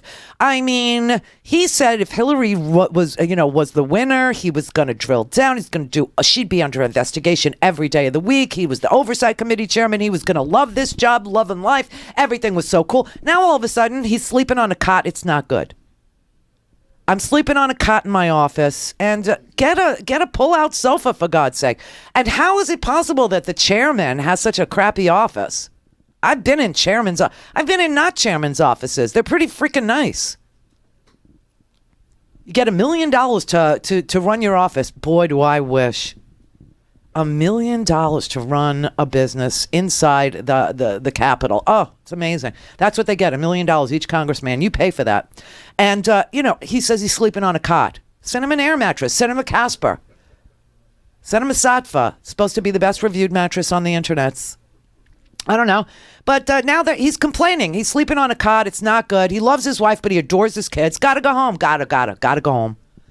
It's very weird. He is the leaker. He is the one that leaked the Comey letter that was written privately to the Oversight Committee, updating them on Hillary's email and the investigation of Hillary. And what does Chavez do? As soon as he gets the letter from Comey, Chavez is on the tweets. This is how I know he's Jason in the House. He's on the Twitter and he says, Comey is reopening the investigation. Well, the investigation was never reopened. Comey just did some forensics on what Rudy Giuliani's buddies in Trumpland Bureau of the FBI gave to Comey. And once they were able to do the forensics, they were able to determine that these emails were duplicates. And no one to this day knows how they got on Anthony Weiner's computer. Fascinating. But I would just guess somebody somewhere in New York knows how that happened. And wouldn't it be interesting if it's Cyberman Rudy Giuliani who would know an answer to a question like thus? Because Rudy Giuliani in the first 100 days of the Trump administration was supposed to be the guy that came up with our cyber policy. Where's Rudy? Just asking. As part of the review of all the things promised and that would be done on day one or the first 100 days, just reviewing, and part of that was a promise that Cyberman Giuliani was going to come up with a new plan to keep our stuff from being hacked. He was the cyber dude. But I don't see him coming up with a plan, just reviewing. In fact, I think he's representing some foreign guy from Iran and, something to do with Turkey, some Iranian national living in Turkey, some big problem there with Rudy Giuliani's representation. Courts are going, why is Rudy all of a sudden listed as counsel in this particular case? Rudy, rumor has it, is asking for some protection from government investigations, from being charged himself from what I have no idea, or with what I have no idea. But the rumor is that Rudy's asking for some protection, and Comey is laughing his ass off, going, "Don't need you." Which tells me somebody in the New York FBI, somewhere in the NYPD or somewhere in New York FBI knows exactly what happened. Knows exactly what went down with that computer, and they're telling. So this is all weird that Jason in the House is now saying, I don't want to run for re-election. What? And then he said, I may not even finish this term. Why in such a hurry? Is that real? I will send you the bed in a box, the one that Stephanie sells. I will send you one. I will buy you one and send you one. Just stay there. See, out of sight, out of mind. If Jason is no longer the head of the Oversight Committee, who swore that he was going to investigate Hillary up one wall and down the other, and he's, not sleeping on the cot anymore, and he's not serving, people will be less interested in his involvement in this whole thing than they would be if he was running for re-election. So it's just so interesting how many people have recused, how many people are not running, how many people with, careers that were happening and looking good suddenly find that it's a fruitless career. I'm sleeping on a cot. I don't like it. It's not good for me. It's not good for my kids. Not good for my wife. You're just going to have to believe me. This really is all about love. That's what he said. It's really all about my family. It really is. It's all about that. But Mormons do public service. They do missionary work. They go very far, far, far away, and they go and serve their church that way. So I'm assuming he's got a very understanding wife when it comes to leaving the home and doing public service. I would think that they were, down with it. It's just so fascinating, ain't it? So many moving parts to this freaking thing. All right, Andrew in Scotland. Hello, Randy. Oh my God! Hi. Oh, you're my American. God. What are you doing in It's been Scotland? a while. What are you doing in Scotland? I fell in love with a Scottish woman. It was a bad scene. Thanks, honey. Thanks for dropping my life expectancy by about 10 years. Thanks for dropping my way of life by about 10 points. Thanks very much. Anyways. What is it, like 11, 12:30 there? What time is it?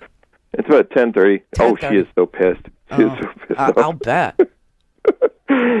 You've been on the phone for an hour. It's terrible. I know. Anyways, I'm going to hear myself tomorrow morning when I listen to your broadcast. Oh, is that why you do it? I always wondered why people would do it. Oh, my God. Yeah. It's been a while, my darling. Well, yeah, I It's guess. been a while. I heard you back on Neil Rogers. I used to listen to the Ron and Ron stuff, and then I basically picked up your stuff and the Neil Rogers stuff, so it's been a while. So a radio accident, of course. Oh, my God. Okay.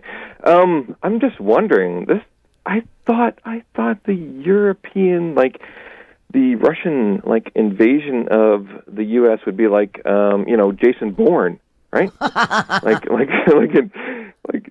Oh my God, they've gotten into the system. And it's like Boris Natasha of Rocky and Bullwinkle. Yeah. This is horrendous. Well, you should have always known. It was always going to be a shadow war because nuclear war used. There's no shadow. Nuclear war. Yeah, they did. They forgot to cast a shadow. Is what they did. Yeah, dumb Russians. They're good at lying, though. No, they're dumb very good Americans. I mean, everybody is leaving trails. It is amazing. We went and then we adjusted the Republican Party thingy on how we're going to treat Crimea, and then we're going to do this other stuff. Crimea? In terms of Crimea, yeah, sorry. I've had whiskey. Oh.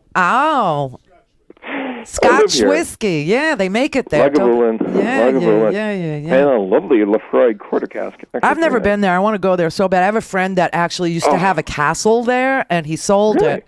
But if he still had his castle, I'd be there right freaking now. Yeah. But yeah, it's just it's so blatant. I mean, how many dead Russians Well, you know what I say. Yeah, but you know what I was saying when all the dead Russians started showing up, and I was saying, the Russians are probably so pissed off at Trump because here was with precision accuracy, they hacked into our voting rolls and identified likely Hillary voters in swing states, and they were able to, with just precision, pinpoint accuracy, ID these people, and then put these Facebook, targeted ads in their news feeds and tamp down the Hillary vote. I mean, it was just such a Russian thing. It's like Olga Korbut or, one of these Russian, ice skaters. It's just like with precision, edge, and accuracy. And then the clown car comes in for the cover-up, and the whole thing explodes. Well, my question is, how does this affect Brexit? Well, we've got Brexit, many Russian actions. Yeah, Okay. Brexit. I'm going to make myself clear. Yeah, Brexit is a Russian thing. I'm in the industry of information security, so I do cyber stuff all the time. I've got friends working in various theaters across Asia and Europe and such, who basically are doing red team kind of attack type stuff, and so they're basically involved in things, right? And to be honest, on one hand, it's oh, very nice. But on the other hand, it's dude, you're the flipping enemy, dude. Really. But I just have to wonder, what's happened in terms of this Russian attack. They're doing the Maurice Le Pen stuff. They're doing the other stuff. And I gotta think they're in Brexit. I mean, they're really. Oh, they are in Brexit. They're involved in a shadow war all over Europe. They want they want these strong unions like the United States, like the European Union. They want them broken up. They want NATO broken up. This is why Turkey's so important. They're a NATO ally. I mean, they want to upend all of these bonds that hold the civilized Western world together. And the more they can separate countries, the more that they can separate unions, the more they can break them apart and create little islands. Like there's one here for California to peel off of the United States because it would destroy the United States, because California is the 6th largest economy in the world. So we would lose so much money if that happened. But this is what they're doing. This is what their wish is. And the reason they do it is because they have this fantasy. You know, Vlad is going to go out with his fantasy of the old Soviet Union on his watch being reformed. And so all this goes back to Russia's effort. And when they find these willing, dupes, when they find these useless idiots like a Marine Le Pen, like a Donald Trump, they inculcate them. They actually, indoctrinate them. And they tell them there's something in it for you. And they become the Fredo of the family. And that's what we have here. We have Marine Le Pen. Listen, that whole thing that happened in Paris yesterday, that shooter was arrested for shooting cops before. He had shot a police officer. He had shot 2 police officers and wounded them very badly. And then when they were arresting him and processing him, he managed to wrestle a 3rd cop's gun away and shoot a 3rd cop. They put him in jail for a little while. They let him freaking out. And what does he do? He kills a cop. What does Trump do? He gets on the TV, he tweets out, it was terror. No, it was a cop killer. For a commercial-free, on-demand, whenever, wherever listening experience, visit randyrhodes.com for your personal premium podcast today. Hey, this is Kristen Rao Finkbeiner on the Progressive Voices Network, and here's what we're talking about on Breaking Through, powered by Moms Rising. Representative Pramila Jayapal. Welcome, Representative. Hi, Kristen. Now, you are right now, this is your first session in Congress. You came out of the social justice movement, and you came in at this time when our nation is in crisis. And so a couple questions. I have so many questions, but first, the question that we're getting a lot from our listeners is, are their voices making a difference? So many people are calling, they're sending letters. Is what they're doing making a difference? It absolutely makes a difference. And I'll tell you, that is the thing that makes me most hopeful, and what could otherwise be, it could feel like a very dark time.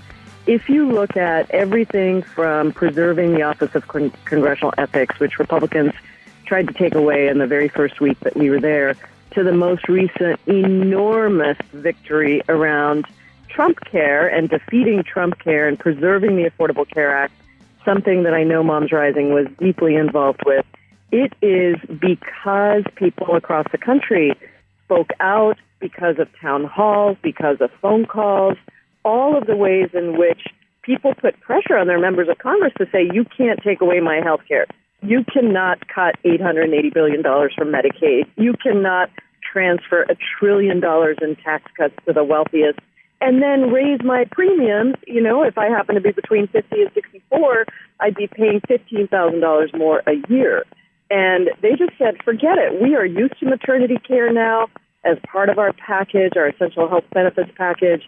We believe that we should be able to cover our kids until the age of 26, things that people didn't know that they had the right to expect. All of a sudden, they realized it was going to be taken away. And so it really was people's stories, people speaking out across the country that made the difference and made it impossible for even moderate Republicans to go home and face their constituents and say, you know what, Grandma, I'm going to take away your nursing home, and kid with the asthma inhaler, you're out of luck. We're not going to cover that anymore. It became politically untenable. And that is important because we had a moment when politically the U.S. House was Republican, the U.S. Senate was Republican, and of course the Oval Office was held by the malignant Cheeto himself. And so it would appear that maybe they didn't have to listen to people. Maybe they could just keep going and do disasters. But that didn't happen. What's the most effective tactics? If you have advice for people who are like, okay, it's working, I got to keep going, keep marching. What tactics do you, as a member of Congress, see to be most effective? What advice do you have for activists, many of whom are new? Just as an aside, over 60% of the people who participated in the women's marches had never been involved in politics before in their life. So advice. No, exactly. Do you have advice? First of all, I would say that, we've been doing town halls because we're not afraid of our constituents. Yes. So we have a series of 5 town halls, and between the folks who show up in person and then we've been streaming them on Facebook Live, we've talked to almost 5,000 people through these town halls. And same statistic, 2/3 of the audience has never been to a town hall with an elected official, really has not been active. And so the first thing I would say is it's important to know who your targets are and to make sure that you are, targeting the right people. But even if you don't know a lot about the political system, just calling your representative, incredibly important. Hear more from Breaking Through, powered by Moms Rising, whenever you want it, on demand at progressivevoices.com or on the Progressive Voices app. The Randi Rhodes Show is brought to you by our partners at ITM Trading. Call them at 1-888-OWN-GOLD and ask for a free gold kit. 1-888-OWN-GOLD. All things Randy at randyrhodes.com. Believe me. Go for launch. Speaking truth to power, the Randi Rhodes Show. Oh, my God. No, but, so you hear all of, what would Trump do with Ukraine? And what does he know about foreign policy and Crimea? They didn't say that Crimea was taken a long time ago. And then they say, would you get it back? And if you say no, they say you're weak. Why was it let go? And if you say yes, you start World War III, right? Okay?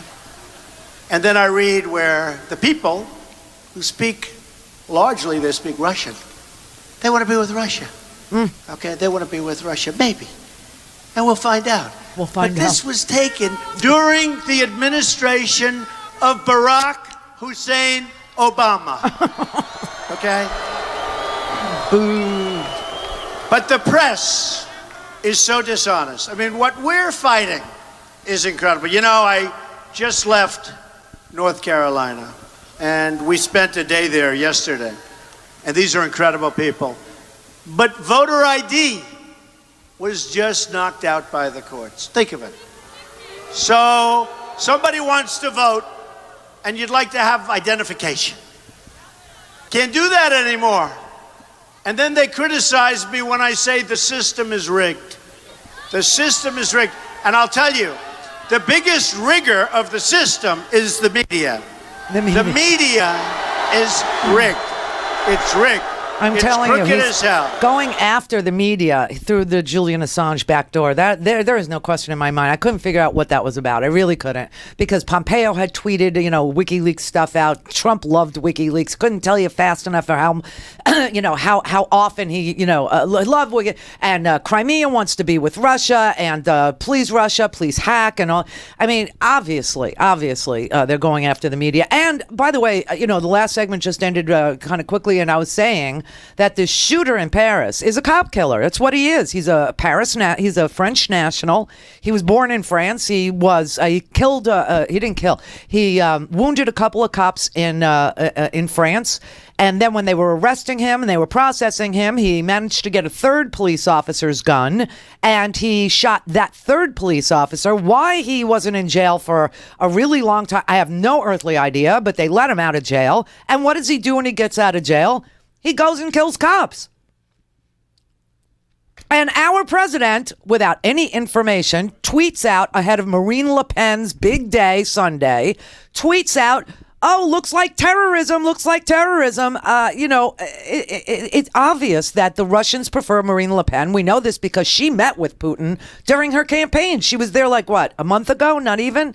And Donald Trump obviously has something to do with the Russians. And why would you be on the campaign trail and immediately think to ask Russia, if you're listening, to hack Hillary Clinton unless you knew Russia was hacking Hillary Clinton? But it would be interesting to see. I will tell you this. Russia, if you're listening, what? I hope you're able to find the 30,000 emails that are missing. I think you will probably be rewarded mightily by our press. It's always about the press. Everything. Russia, the press, Russia, the press, Russia, the press. And what's really interesting yesterday, I'm eating jerky. I'm sorry, I'm hungry. What's really interesting about what happened yesterday was we got a document from the Russian Institute for Russian Studies, that was a think tank. It is a think tank run by a lieutenant general of Vladimir Putin's, saying that they were going to publish anti-Hillary Clinton stories, and exactly what came out of Trump's mouth was exactly what was in these documents. They said that Trump ought to the report said Russia Today and Sputnik consistently cast President-elect Trump as the target of unfair media coverage from traditional media outlets. That's what he started doing. They said that he ought to get out there and say that the hacked documents and the Democratic Party emails, that he needed more of them. That's exactly what he did. I mean, that the election would be rigged. That's exactly what he did. I mean, everything in this particular little think tank's document from Russia is exactly what they said should come out of his mouth, is exactly what did come out of his mouth. I guess it's just a coincidence. And, don't take him literally. But today we're finding out that the president of France, Francois Hollande, and other leaders in France have warned about the interference by the Russians in France's election. They say that there have been computer disruptions. They say that one of the Emmanuel Macron, the center-left former economy minister, who is the person who's the top rival of Marine Le Pen, they have accused Russia of hitting his campaign with cyber attacks. He's accused Russia of publishing fake news reports about his personal life. And a Russian bank, swear to God, a Russian bank in 2014 loaned Marine Le Pen $9 million. Is that usual? So, obviously Russia wants to tear apart the entire European Union. Obviously Russia wants to tear apart NATO. We've had, Manafort, advocating for Putin's favorite people in Ukraine, Yanukovych and blah, blah, blah. And, we also found out Flynn was lobbying for Turkey. And, this whole thing reeks of Russia. I mean, who can deny it? Michael in Georgia. Hi, Randy. I love listening to you. Oh, I love the name Michael for a girl. Thank you. My mother gave it to me. I know. I'm Randy. Anyway. I'm Randy. I have a boy's name. I too. know. And I said to the person, it was like, anyway. Oh, you're breaking up. You're breaking up, Michael.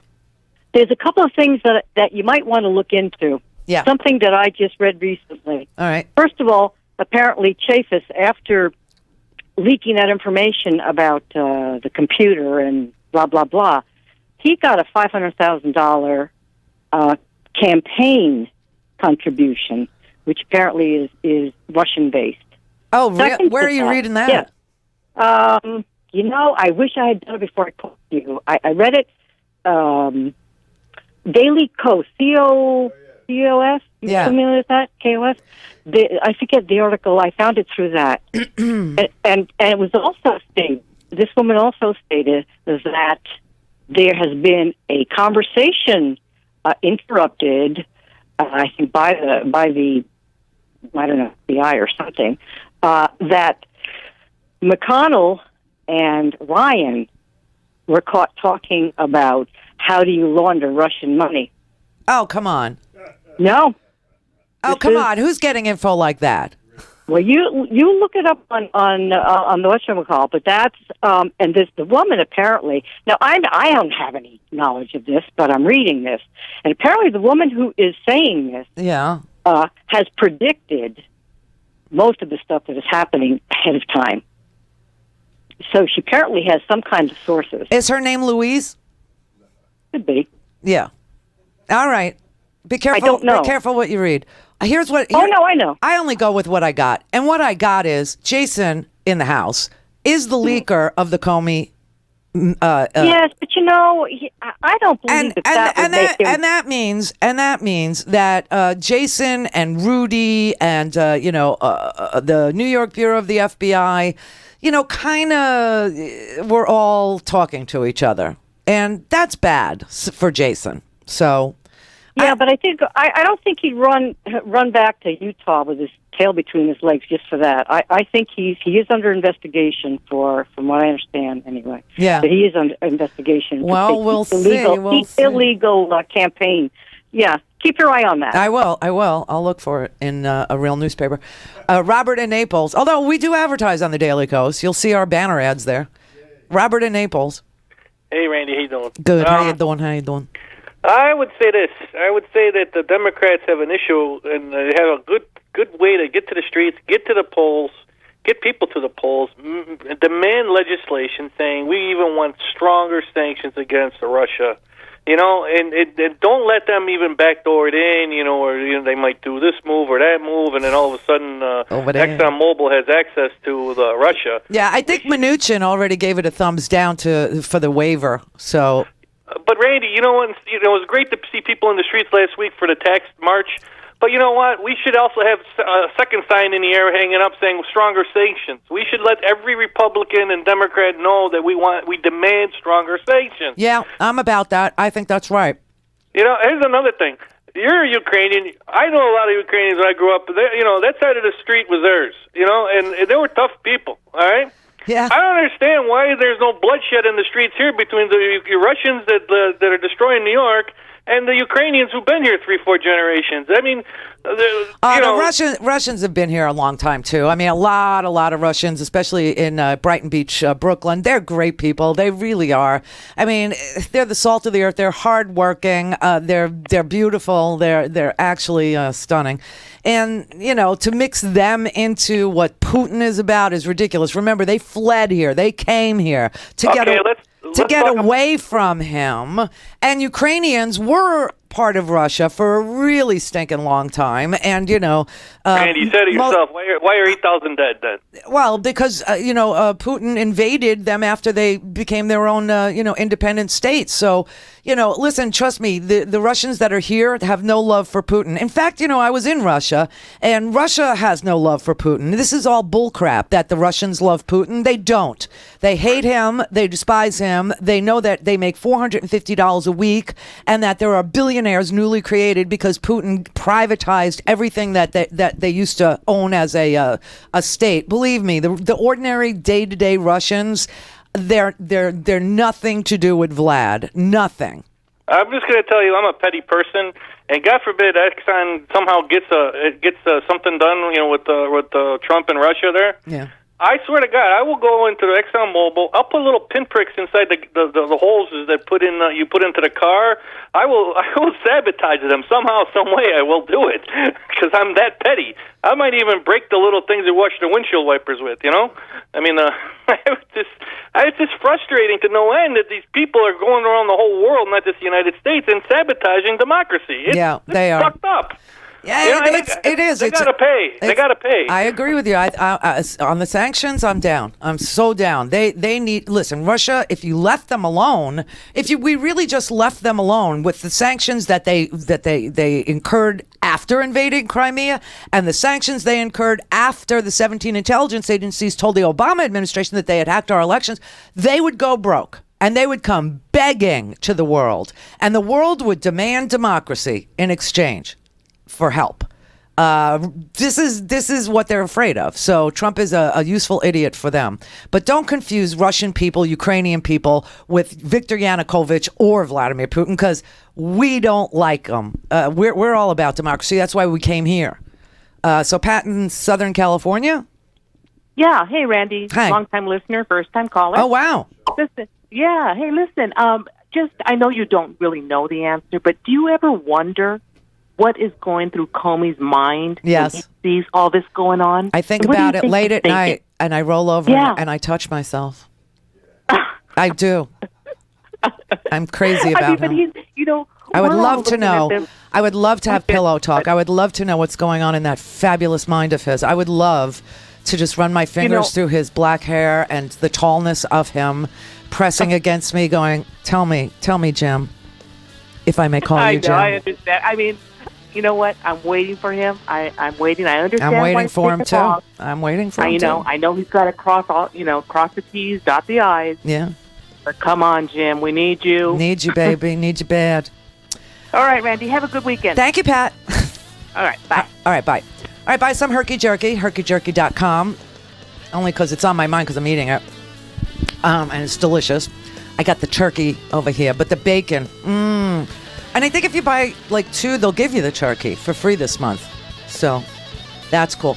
All right, as far as the Fox News invite, I said it in passing. I don't know. It depends on the topic. They won't tell me the topic. Feels like an ambush.